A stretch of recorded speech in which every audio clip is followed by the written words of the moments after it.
4:30 a.m. A $1 billion Iskander hangar is erupting, and it's only the start. In 30 surgical minutes, from the northern border all the way down to Crimea, Ukraine is deleting 60% of Putin's primary missile force. Moscow brought a brute force sledgehammer to a high-tech chess match only to see their invincible launchers turned into burning scrap metal. Oh boy. Putin is about to find out that invincible is just a word Ukrainians use for hasn't been hit yet. It's going to be a very long morning for the Kremlin. Putin wanted a dark winter. A total blackout was designed to force Ukraine to its knees before the first snow settled. His weapon of choice, the Iskander M. This 44-ton beast is basically a Mach 7 meteor with a steering wheel built to delete power grids and apartment blocks in seconds. However, even a sledgehammer needs a rest. To prepare for a massive nationwide surge, Putin's generals made a fatal, arrogant mistake. They bunched dozens of these launchers into repair hangars for a quick maintenance check and reload. That was the opening Ukraine was waiting for.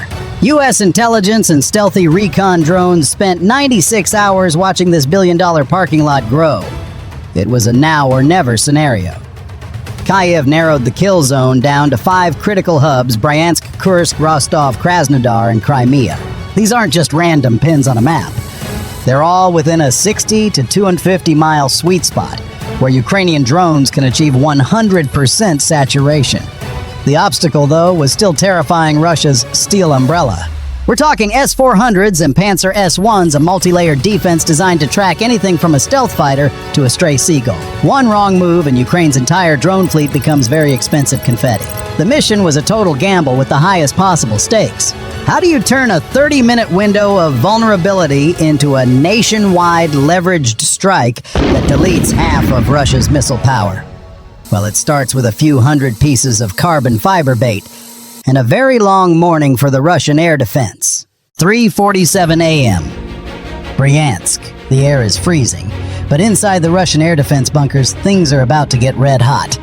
On the radar screens of the Panzer S-1 units, a nightmare is unfolding. 60 incoming signatures flying low and fast.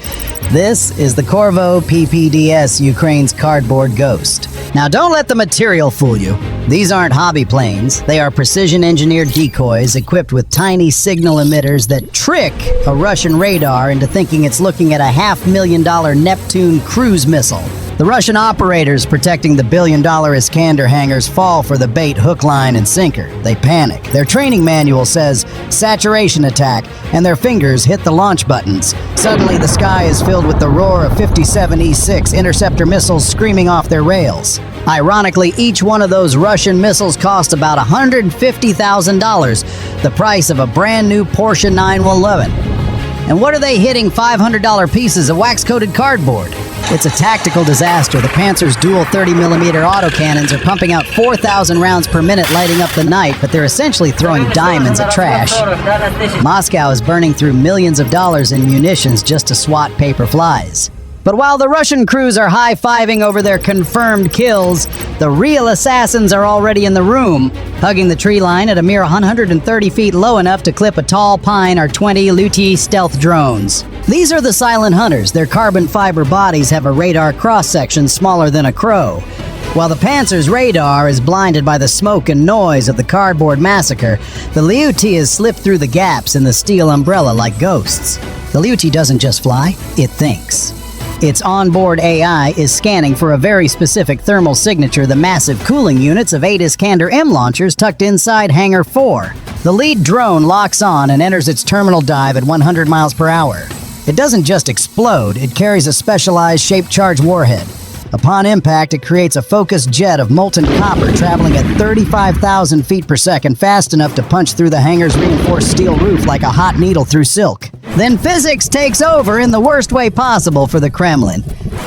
Inside that hangar, you have 44-ton launchers sitting next to racks of 1060-pound warheads and highly volatile solid rocket fuel. We call this a sympathetic detonation. The first blast ignites the fuel ignites the warheads. In a heartbeat, the hangar transforms from a repair shop into a pressurized furnace exceeding 3,000 degrees Celsius. The result? Absolute surgical erasure.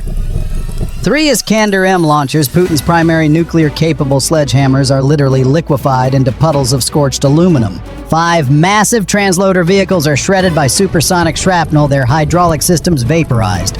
They won't be firing another missile for at least 6 months, if ever. The math is brutal. Ukraine just traded a few $1,000s in cardboard and carbon fiber for hundreds of millions in Russian strategic assets. As the smoke rises over Bryansk, the Russian command is still patting itself on the back for defeating the swarm, completely unaware that its primary strike force has just been decapitated. Oh, the first domino has fallen. And just 120 seconds later, Kursk was about to find out that the nightmare was contagious. 3:49 a.m. Kursk. Russia cranks its electronic warfare to 11, creating a 50-mile GPS dead zone. They think they've built an invisible wall. Ukraine sees an invitation. First 25 plastic decoys bait the S-400s into wasting $2 million on Interceptor's $500 lawn ornaments. While the sky burns with expensive Russian mistakes, the real Assassin's 25 Bober drones slip in through the back door. These drones don't need satellites. They follow smart beacon cigarette-sized devices dropped earlier by silent gliders that project a localized optical thread immune to jamming. Inside the depot, 7 Iskander launchers are sitting ducks during a reload. A Bober pilot snipes the hydraulic arm of a transloader mid-hoist. The fluid atomizes, the rocket fuel deflagrates at 4,000 degrees, and the entire staging area becomes a pressurized furnace. The math 3 Iskanders and 4 transloaders vaporized. Putin's steel umbrella just got a drone-sized hole punched through it. But the winning streak hits a brutal reality check. Russia adapted, switching its Pantsir S-1S to optical tracking manual hunting via high-res infrared. They ignored the 10 decoys and waited. When the 6 real Bobers emerged, they didn't find a gap.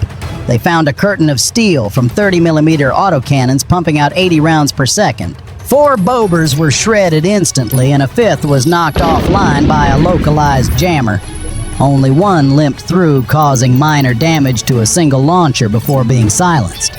The math for Belgorod was a cold shower, 16 drones lost for 1 scratched truck. Kiev's invincibility was gone, and Moscow's commanders were finally breathing.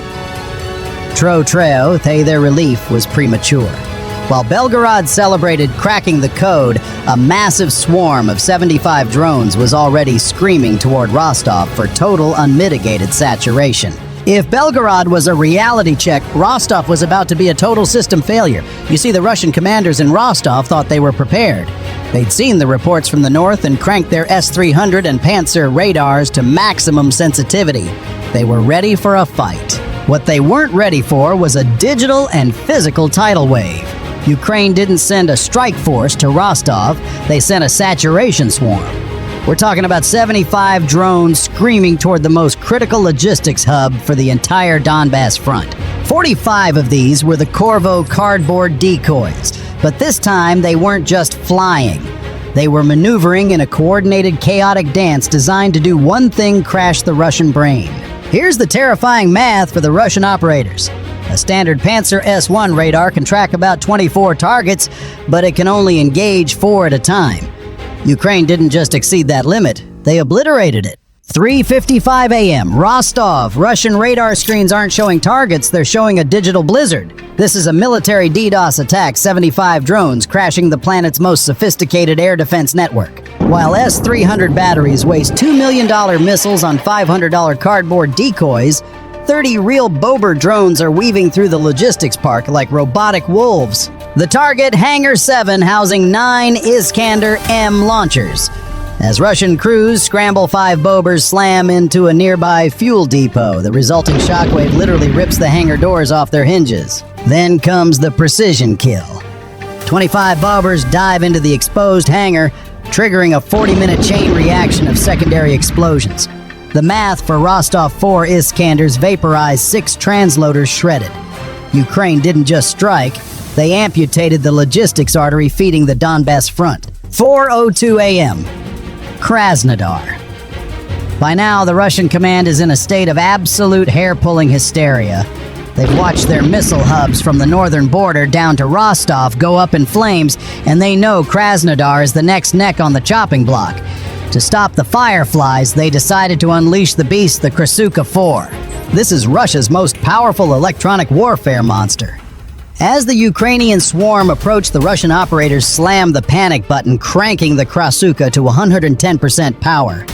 They thought they just built an impenetrable electronic fortress, but they had actually just handed Ukraine the keys to the front door. You see, in the world of high-stakes EW, there's a phenomenon called self-blinding. When you pump out that much RF energy, it's like trying to find a candle in a room filled with strobe lights and mirrors. The Russian S-400 and Tor-M2 radars in Krasnodar were suddenly suffocated by their own jamming wave. They couldn't see the drones because they were too busy listening to their own screaming electronic noise. It was the military equivalent of a flashbang going off in a small closet. Everyone is blind, including the person who threw it. While the Russian operators were frantically trying to filter through their own white noise, Ukraine's real assassins were already inside the perimeter. 30 Luti stealth drones were gliding through the electronic fog. These aren't your typical metal-framed quadcopters. The Luti is built almost entirely of carbon fiber and composite materials, meaning it has a radar cross-section smaller than a handful of marbles. Even better. These drones were programmed to exploit the jamming. They used passive homing. They didn't fight the Krasuka's signal. They used it as a lighthouse to guide themselves directly to the center of the Russian base. The target in Krasnodar was a high-value staging area where 8 Iskander M launchers were being prepped to rain hell on southern Ukraine. The scene was a masterclass in sitting duck logistics. Because of the EW blackout, the Russian crews couldn't even communicate with their own headquarters. They were sitting in the dark, literally and figuratively. When the 30 Lutis hit, they didn't just explode, they executed a coordinated surgical strike. Using AI-assisted terrain matching that doesn't need a single GPS satellite, the drones locked onto the massive cooling fins of the 44-ton launchers. The physics of the impact was absolute poetry and destruction. The Liu-T's shaped charge warhead punches a hole through the engine block, followed by a secondary incendiary blast that ignites the hydraulic reservoirs. In seconds, 3 Iskander M launchers were transformed into pillars of white-hot magnesium and aluminum fire. 5 massive transloaders were shredded as the nearby missile caches cooked off, sending supersonic shrapnel through everything in a 200-yard radius. As the smoke rose over Krasnodar, only one target remained: Crimea. And for the grand finale, Ukraine wasn't just sending drones, they were bringing the big guns, a legendary Western fighter, and a gutsy plan. For 2 years, the Kremlin has bragged that Crimea is an unsinkable aircraft carrier, protected by a forest of S-400s and Tor-M2 batteries so thick even a mosquito couldn't get through. Ironically, that's exactly what Ukraine wanted them to think. While the Russian command was busy staring at the smoke rising from Krasnodar, a single high-tech Ghost was screaming toward the peninsula at 500 miles per hour. Enter the F-16 Fighting Falcon. Instead of flying straight into the kill zone, the pilot stayed low, masking the jet's signature against the jagged Crimean cliffs. He wasn't there to dogfight, he was there to open the door. With a flick of a switch, the F-16 unleashed its ALQ-131 jamming pods, flooding every Russian radar frequency with a digital scream. Simultaneously, he let loose a pair of AGM-88 HIMARS missiles. These things are radar-eating sharks. They don't need a target location, they just sniff out the electronic smell of a Russian radar and dive down its throat at Mach 2. The Russian Tor-M2 crews panicked. They had 2 choices: stay online and get eaten by a HIMARS missile, or shut down and go blind. They chose survival and hit the off switch. That was the moment the trap snapped shut. With the big eyes of the Russian defense temporarily blinded, Ukraine flooded the zone with 10 Corvo decoys and 10 Bober drones. It was a sacrificial gambit. The Russian operators, desperate to protect the 6 Iskander M launchers that were currently being prepped to level Odessa, started firing their short-range cannons like madmen.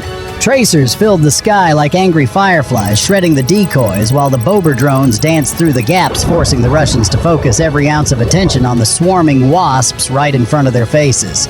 They were so busy swatting at the drones, they never saw the real killers coming from the sea. 6 Neptune long-range cruise missiles.